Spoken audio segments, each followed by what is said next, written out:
Assalamualaikum warahmatullahi wabarakatuh. Alhamdulillahirabbil alamin wassalatu wassalamu ala asrofil anbiya'i wal mursalin wa ala alihi washabihi ajmain. Pertama-tama marilah kita panjatkan puji syukur kehadiran Allah Subhanahu wa taala yang mana pada kesempatan kali ini kita masih diberikan nikmat kesehatan sehingga kita dapat melakukan perkuliahan seperti biasanya walaupun masih dalam keadaan online. Salawat berserta salam tak lupa pula kita hadiahkan kepada Nabi besar Muhammad Sallallahu Alaihi Wasallam dengan mengucapkan Allahumma sholli ala Sayyidina Muhammad wa ala ali Sayyidina Muhammad. Baiklah, pada kesempatan kali ini pada pembelajaran kita yaitu pembelajaran biologi inovatif, kami dari kelompok 1 akan mempresentasikan hasil diskusi kami mengenai materi perkuliahan yaitu pembelajaran biologi abad 21, di mana kami dari kelompok 1 anggota kelompoknya yang pertama itu ada Aulia Rahmi, yang kedua ada Litia Febrianda, dan saya sendiri itu Tri Lestari Agus Murianti. Baiklah, materi pertama yang akan saya jelaskan sendiri itu mengenai pengertian pembelajaran abad 21. Sebelum kita mempelajari lebih jauh, alangkah lebih baiknya kita harus mengetahui apa pengertian dari pembelajaran abad 21 ini. Nah, pembelajaran abad ke-21 ini adalah proses belajar mengajar yang berpusat pada peserta didik dan hanya menggunakan teknologi informasi dan komunikasi dengan multi sumber yang menempatkan para peserta didik untuk berperan aktif dalam pemerolehan kompetensi. Dalam kompetisi itu ada sikap, pengetahuan, dan keterampilan, dan kecakapan abad ke-21 serta literasinya. Nah, selanjutnya yang akan saya bahas yaitu mengenai bagaimana konsep belajar dan pembelajaran biologi pada abad ke-21 ini. Nah, abad ke-21 ini dikenal sebagai abad globalisasi dan abad teknologi informasi. Abad 21 ini ditandai dengan perubahan dan pergeseran akan mempengaruhi kehidupan manusia. Nah, pada abad ke-21 ini, era pengetahuan dicirikan dengan saling berkaitannya dunia ilmu pengetahuan secara komprehensif yang juga disertai dengan pengintegrasian teknologi dalam dunia pendidikan. Keterampilan abad 21 menekankan pada keterampilan berpikir tingkat tinggi, keterampilan berkomunikasi, serta keterampilan dalam bekerja sama para peserta didik. Nah, ada 4 kategori kerangka kerja keterampilan abad 21 ini. Yang pertama itu ada keterampilan era digital, berpikir inventif, komunikasi secara efektif, serta produktivitas yang tinggi. Nah, menurut Dadan pada tahun 2012, berpengetahuan saja tidak cukup untuk menghadapi abad ke-21 ini, melainkan harus dilengkapi dengan bagaimana kemampuan kreatif serta kritis, karakter yang kuat, serta kemampuan memanfaatkan TIK atau teknologi informasi dan komunikasi. Nah, salah satu cabang keilmuan yang cukup berkembang adalah biologi.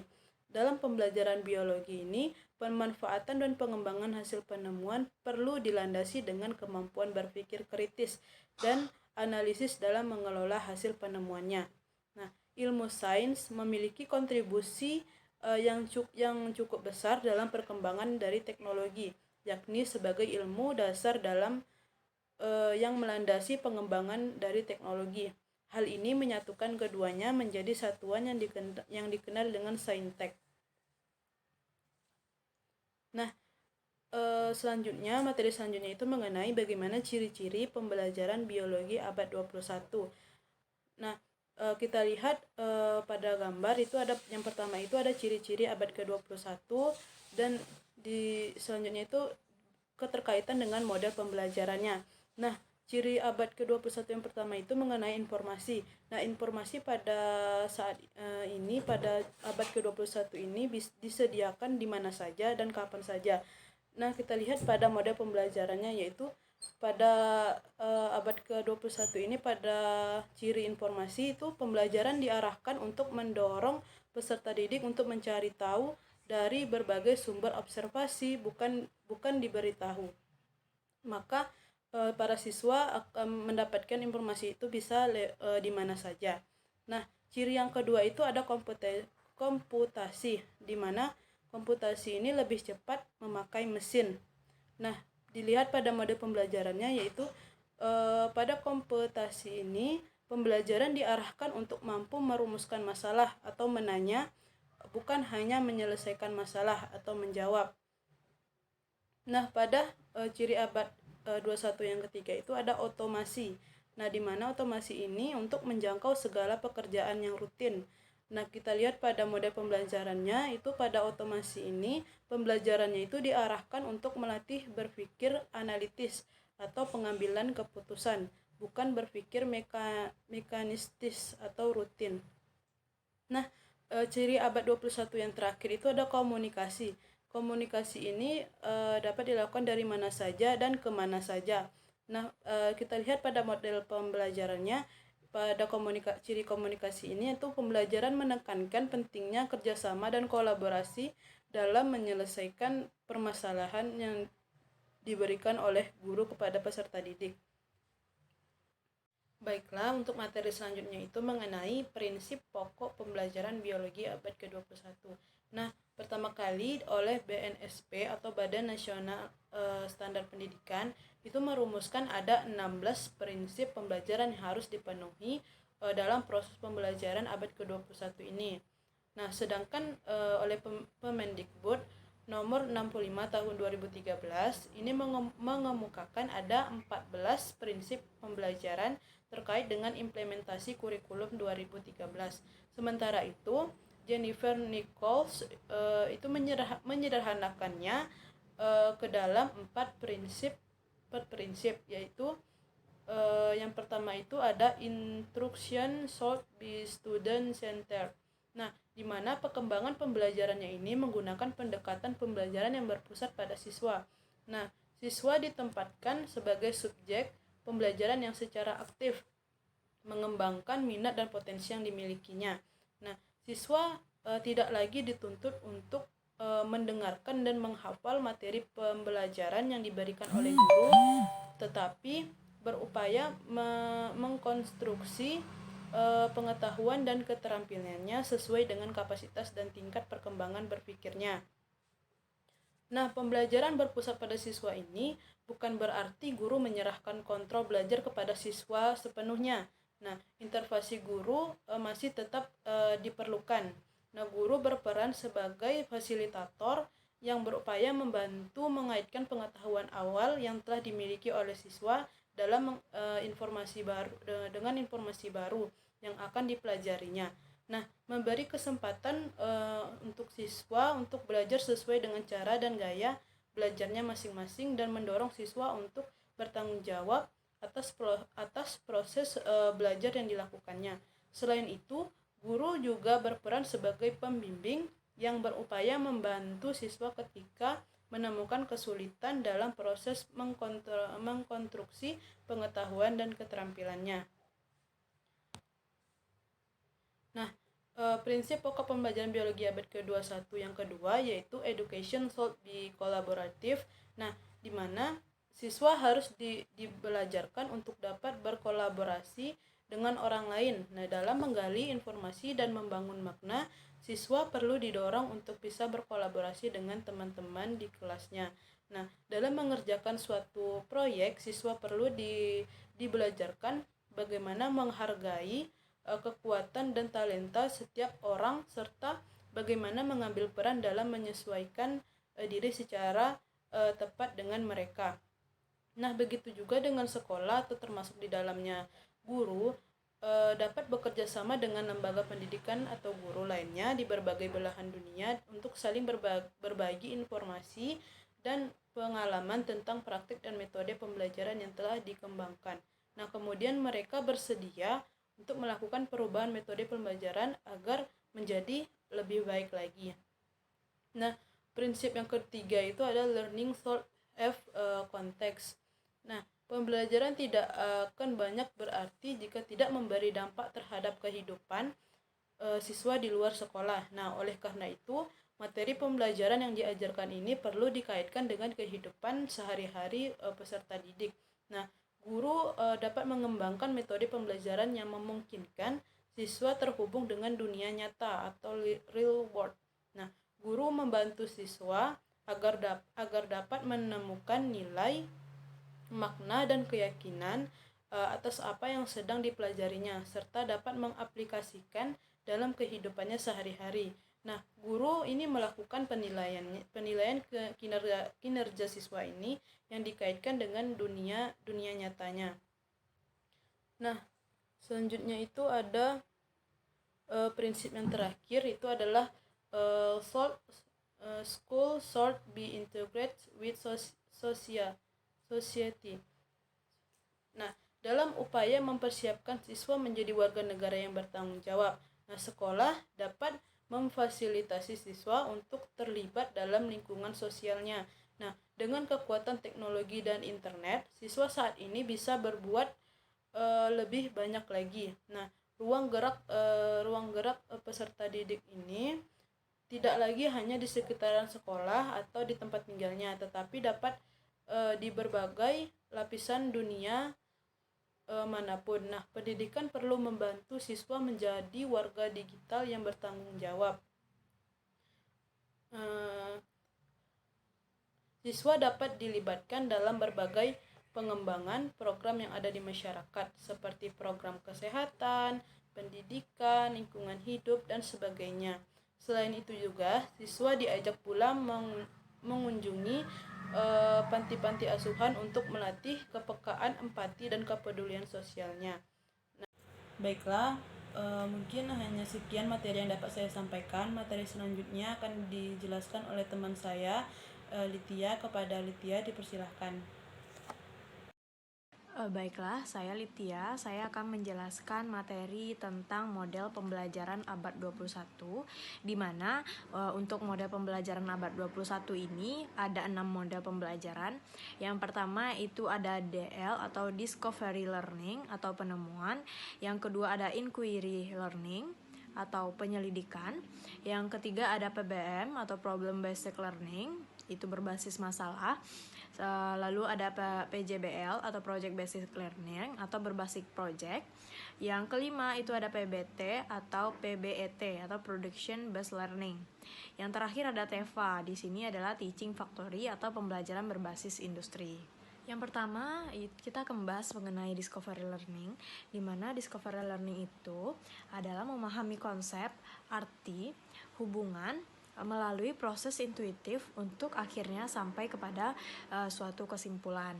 Dan tujuan dari pembelajaran Discovery Learning adalah peserta didik itu terlihat aktif, lebih aktif dalam suatu pembelajaran, lalu belajar menemukan pola dalam situasi konkret maupun abstrak, dan juga dia membentuk kerjasama yang efektif dan meningkatkan keterampilan konsep dan prinsip peserta didik yang lebih bermakna.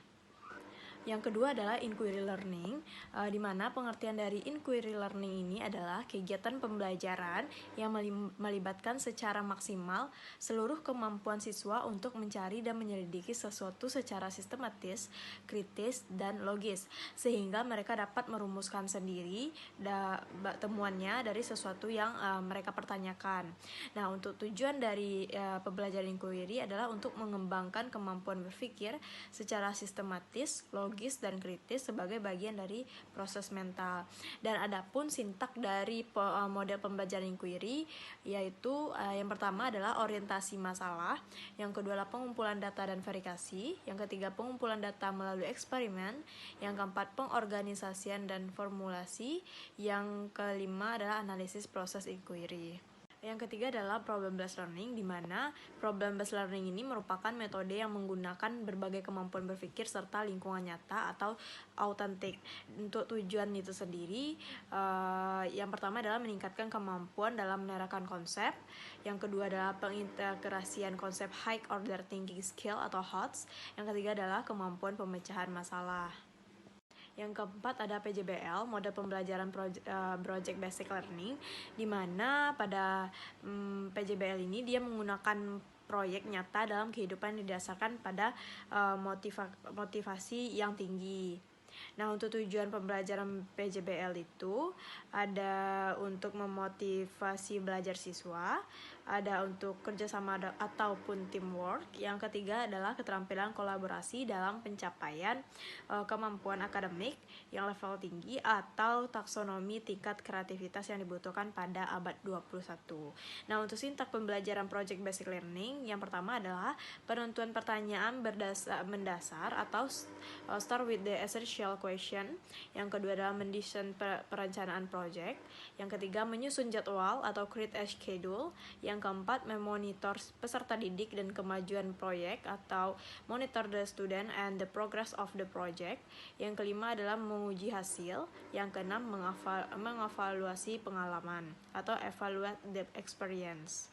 Yang kelima adalah model pembelajaran PBT atau PBET, itu adalah production based training atau production based education training, di mana artinya adalah proses pendidikan dan pelatihan yang menyatu pada proses produksi, di mana peserta didik diberikan pengalaman belajar pada situasi yang kontekstual mengikuti aliran kerja industri, mulai dari perencanaan berdasarkan pesanan, pelaksanaan dan evaluasi produk atau kendali mutu produk, hingga langkah pelayanan pasca produk. Nah, untuk tujuannya tersendiri adalah untuk menyiapkan peserta didik agar memiliki kompetensi kerja yang berkaitan dengan kompetensi teknis serta kemampuan kerjasama sesuai tuntutan organisasi kerja. Untuk sintak model pembelajaran production based training itu ada merencanakan produk, membuat produk, melakukan evaluasi dan quality assurance, dan memasarkan produk. Yang terakhir adalah model pembelajaran TEFA atau Teaching Factory. Pengertian TEFA yaitu pembelajaran di SMK berbasis produksi atau jasa yang mengacu pada standar dan prosedur yang berlaku di industri dan dilaksanakan dalam suasana seperti yang terjadi di industri seperti saat sekarang ini. Nah, pelaksanaan teaching factor ini itu dia menuntut keterlibatan mutlak pihak industri sebagai pihak yang relevan menilai kualitas hasil pendidikan di SMK. Nah, untuk sintak mode pembelajaran TEFA itu ada merancang produk, membuat prototype, ada memvalidasi prototype, lalu ada mengorganisasikan pekerjaan atau pembelajaran, ada menjadwalkan pekerjaan, yang keenam adalah melaksanakan produksi atau pembelajaran, yang ketujuh ada mengevaluasi hasil produk, yang kedelapan baru memasarkan. Baiklah, sekian materi tentang model pembelajaran project basic learning. Baiklah, saya akan melanjutkan materi mengenai bagaimana peranan guru pembelajaran biologi pada abad ke-21 ini. Nah, kunci dari kesuksesan pembelajaran dan pendidikan tidak lain adalah seorang guru. Nah, guru di sini memiliki peran yang sangat penting dalam sebuah pendidikan. Untuk menghadapi tantangan pada abad 21 ini, diperlukan guru-guru yang benar-benar profesional. Nah, menurut Tiller tahun 1999 itu memberikan ciri-ciri agar seorang guru terkelompok ke dalam guru yang profesional. Nah, yang pertama itu memiliki kepribadian yang matang dan berkembang. Yang kedua ada memiliki keterampilan untuk membangkitkan minat peserta didik. Yang ketiga ada memiliki penguasaan ilmu pengetahuan dan teknologi yang kuat. Selanjutnya itu ada memahami psikologi pembelajaran. Dan terakhir itu ada mahir dan berketerampilan dalam pedagogi atau pengajaran dan pembelajaran. Nah, seorang guru pada abad 21 ini sangat dituntut tidak hanya mampu mengajar dan mengelola kegiatan kelas dengan efektif saja, namun juga dituntut untuk mampu membangun hubungan yang efektif dengan siswa dan komunitas sekolah, menggunakan teknologi untuk mendukung peningkatan mutu pengajaran serta melakukan refleksi dan perbaikan praktek pembelajarannya secara terus-menerus. Nah, kita lihat pada abad ke-21 ini dunia mengalami perkembangan yang sangat pesat dalam berbagai bidang, termasuk dalam pendidikan.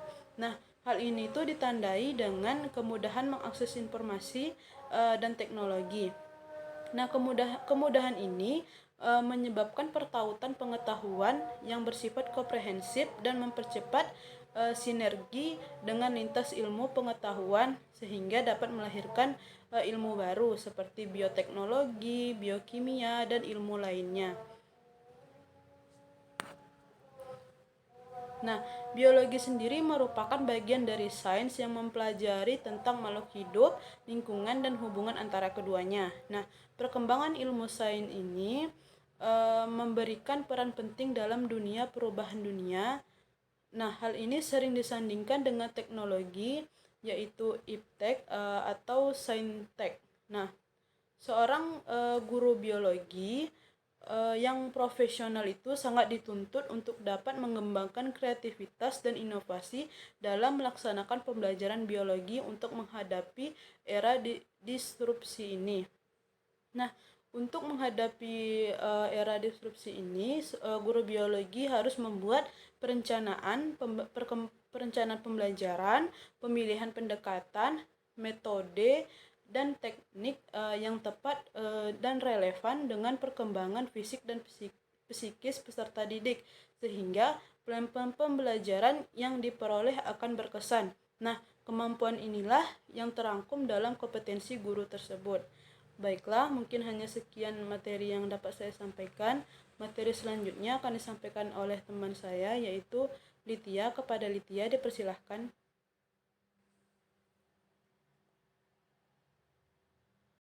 Baiklah, saya Litya Febrianda. Saya di sini akan menjelaskan materi tentang kompetensi dan keterampilan abad 21 yang harus dimiliki, dan juga materi tentang bentuk-bentuk penerapan pembelajaran biologi abad 21 dalam inovasi pembelajaran. Nah, di sini saya membahas terlebih dahulu kompetensi abad 21 yang harus dimiliki. Ini dikenal juga sebagai dengan 4C. Yang pertama itu adalah berpikir kritis atau critical thinking dan menyelesaikan masalah, problem solving. Yang kedua adalah kreativitas. Yang ketiga, kemampuan berkomunikasi. Yang keempat yaitu kemampuan untuk bekerja sama. Nah, yang pertama itu adalah critical thinking dan problem solving. Nah, untuk critical thinking ini itu merupakan artinya juga siswa tersebut berpikir secara rasional. Jadi, ketika orang lain atau gurunya memberikan sebuah informasi, dia semata-mata tidak hanya menerimanya saja, melainkan dia akan menanyakan hal tentang yang terkait dengan informasi tersebut. Dan juga orang yang memiliki critical thinking ini biasanya dia memiliki problem solving, di mana dia akan memecahkan masalah yang dia dapatkan. Yang kedua itu adalah kreativitas, di mana kreativitas ini diperlukan agar anak dapat berani mencari dan mengungkapkan ide-ide yang dimilikinya, yang ada di kepalanya. Namun, kemampuan berpikir kreatif tidak hanya terbatas pada penciptaan barang ataupun ide baru. Nah, kemampuan ini bisa juga diharapkan untuk mengembangkan sesuatu yang sudah ada atau sesuatu yang sudah ada tersebut menjadi lebih baik lagi. Yang berikutnya adalah communication atau kemampuan berkomunikasi. Nah, di mana kemampuan ini itu akan membahas tentang bagaimana seseorang dapat mengekspresikan apa yang ada di dalam pikirannya secara lisan maupun tulisan dengan efektif. Nah, tujuan utama dari memiliki kemampuan berkomunikasi yang baik adalah agar pesan kita bisa diterima dengan baik oleh penerima pesan dan tidak terjadi kesalahpahaman. Yang keempat yaitu kemampuan untuk bekerja sama. Nah, pada abad ke-21 ini sudah bukan waktunya lagi untuk menjadi pemenang seorang diri, melainkan kita harus bekerja sama agar bisa mencapai tujuan kita. Nah, jika kita harus sukses ataupun ingin sukses bersama, penting bagi seseorang siswa untuk dapat bekerja sama dengan orang lain. Dengan bekerja sama ini, masing-masing orang akan terbiasa mengisi kelebihan dan kekurangan dari orang lain, sehingga nanti akhirnya bisa lebih mencapai tujuan yang maksimal. Selanjutnya adalah poin B atau keterampilan abad 21. Nah, keterampilan abad 21 ini terdiri dari 11 keterampilan. Yang pertama, kepemimpinan, yang kedua tanggung jawab, yang ketiga pemecahan masalah, yang keempat pemikiran analitik, lalu kemampuan beradaptasi, komunikasi, inisiatif, pengarahan diri, kreativitas, keterampilan lintas budaya, dan yang terakhir merupakan kerjasama.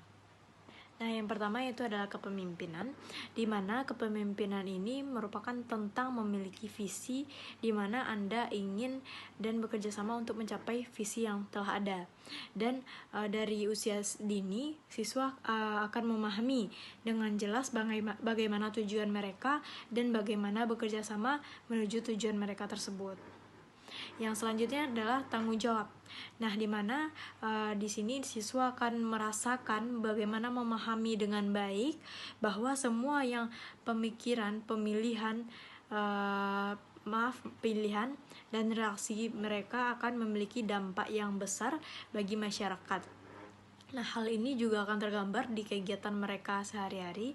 Misalnya siswa tersebut akan bertanggung jawab atas pembelajaran mereka itu sendiri. Misalnya mereka bikin tugas, apakah mereka tanggung jawab dengan tugasnya, apakah mereka akan membuat tugasnya atau tidak.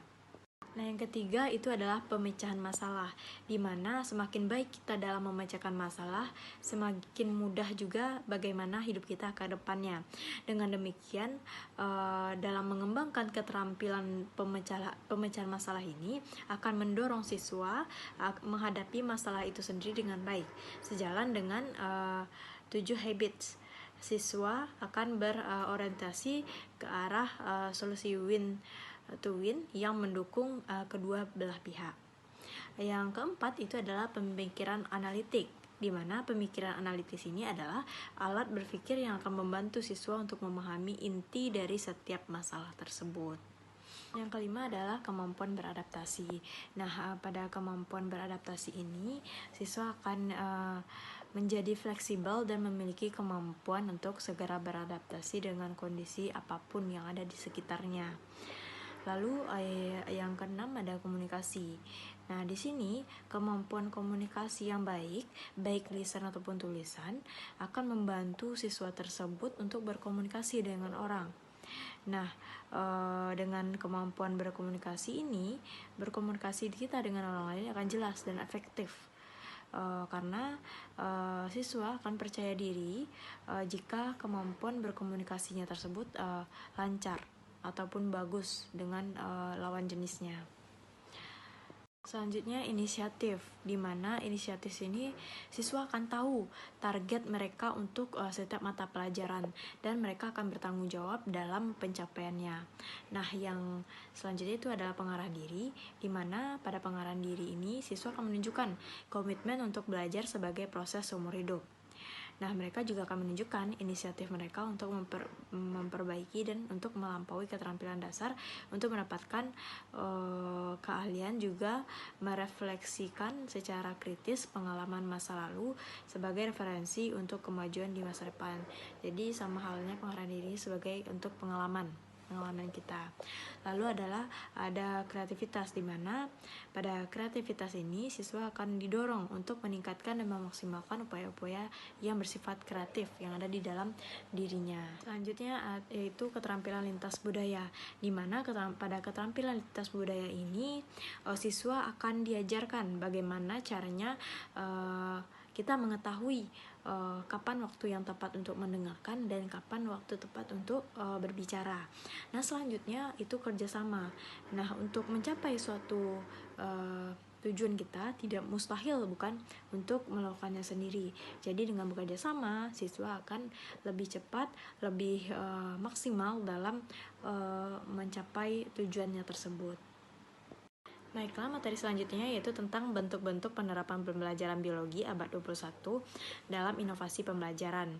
Yang pertama adalah pertukaran mahasiswa, yang kedua ada magang, yang ketiga adalah asisten pengajar di satu pendidikan, lalu ada penelitian atau riset, yang kelima ada proyek kemanusiaan, dan yang terakhir ada kegiatan wirausaha. Nah, untuk pertukaran mahasiswa, mungkin di kalangan mahasiswa ini sudah umum sekali terjadi. Pada pertukaran mahasiswa, biasanya mahasiswa dari kampus A akan belajar di kampus B, dan mahasiswa di kampus B dia akan belajar di mahasiswa kampus A.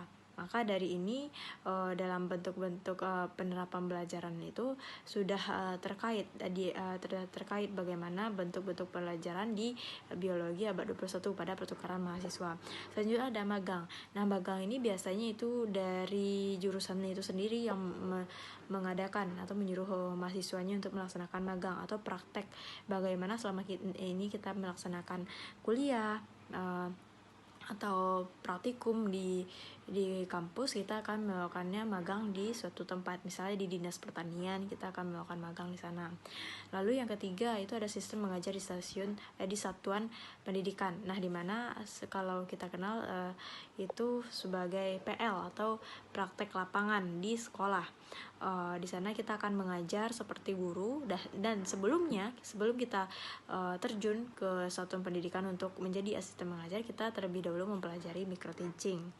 Lalu yang selanjutnya adalah penelitian atau riset, di mana penelitian ini biasanya itu didampingi oleh dosen. Dan yang kelima itu ada proyek kemanusiaan. Proyek kemanusiaan ini itu biasanya mahasiswa membuat suatu seperti organisasi atau suatu bentuk kemanusiaan, di mana juga akan didukung oleh dosennya, dan juga akan mengajukan proposal yang telah disetujui oleh kampus. Lalu ada kegiatan wirausaha, di mana kegiatan wirausaha ini atau KWU yang kita kenal di kampus kita itu akan membantu mahasiswa bagaimana mengembangkan bakat usaha yang ada di dalam dirinya. Dan di usia muda kita juga bisa berwirausaha tanpa harus menunggu waktu yang lama. Mungkin hanya itu materi yang dapat saya jelaskan. Saya kembalikan ke moderator. Terima kasih kepada Litia. Baiklah, mungkin hanya sekian materi dari kami kelompok 1. Kami mohon maaf apabila ada kesalahan. Untuk teman-teman yang ingin bertanya dan menambahkan materi atau menambahkan jawaban, bisa langsung ke e-learning. Baiklah, sekian dari kami. Wabillahi taufiq wal hidayah. Wassalamualaikum warahmatullahi wabarakatuh.